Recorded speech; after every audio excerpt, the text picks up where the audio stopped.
गलता लोहा गद्यांश 3 पर आधारित प्रश्न और गद्यांश इस प्रकार है।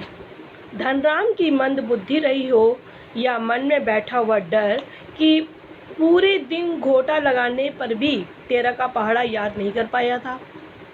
छुट्टी के समय जब मास्टर साहब ने उससे दोबारा पहाड़ा सुनाने के लिए कहा तो तीसरी सीढ़ी तक पहुँचते पहुँचते वह फिर लड़खड़ा गया। लेकिन इस बार मास्टर त्रिलोक सिंह ने उसके लाए हुए बेत का उपयोग न करने की बजाय जबान की चाबुक लगा दी। तेरे जबान की चाबुक क्या थी? तेरे दिमाग में तो लोहा भरा हुआ है रे। विद्या का तप कहाँ से लगेगा इसमें? अपने थैले में से 5-6 दरतियाँ घास काटने वाली जो हंसिया थी निकालकर उन्होंने धनराम को धार लगाने के लिए पकड़ा दी।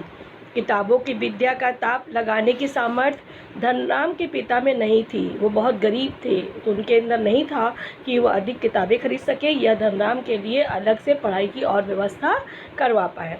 धनराम हाथ पैर चलाने लायक हुआ था कि बाप ने उसे धौकनी फूकने या सान लगाने के काम में उलझाना शुरू कर दिया और फिर धीरे धीरे हथौड़े से लेकर घन चलाने की विद्या सिखाने लगा। घन बड़ा हथौड़ा क्यों घन कहा जाता है।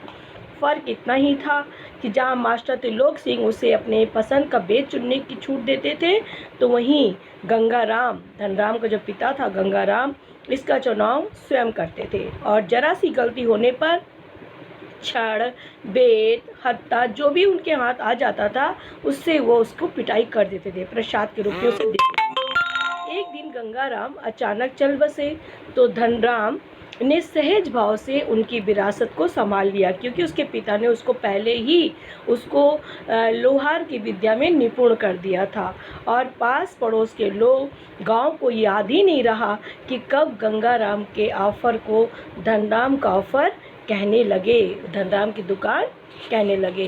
प्रश्न नंबर 1, इसका गद्यांश पे आधारित प्रश्न नंबर 1, धनराम 13 का पहाड़ा क्यों नहीं याद कर पाया? इसका उत्तर इस प्रकार लिखेंगे।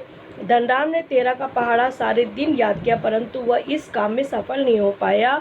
इसके 2 कारण हो सकते हैं। धनराम मंदबुद्धि का हो सकता है या मन में बैठा हुआ मास्टर साहब की पिटाई का डर। प्रश्न नंबर 2, जबान का चाबुक से क्या अभिप्राय है? त्रिलोक सिंह ने धनराम को क्यों कहा? इसका उत्तर इस प्रकार लिखेंगे।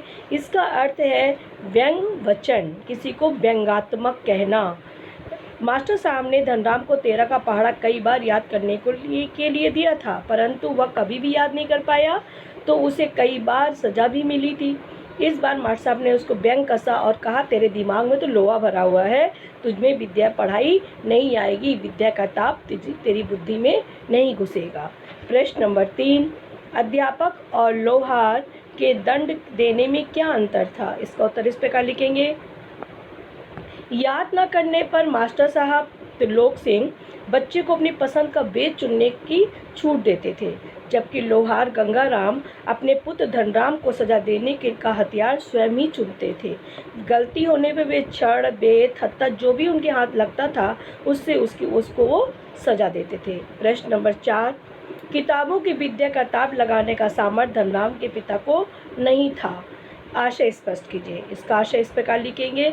धनराम के पिता खुद अनपढ़ थे, इसलिए वे खुद पढ़ा लिखा नहीं सकते थे और ना ही उसके लिए कोई विद्या की व्यवस्था वो कर सकते थे।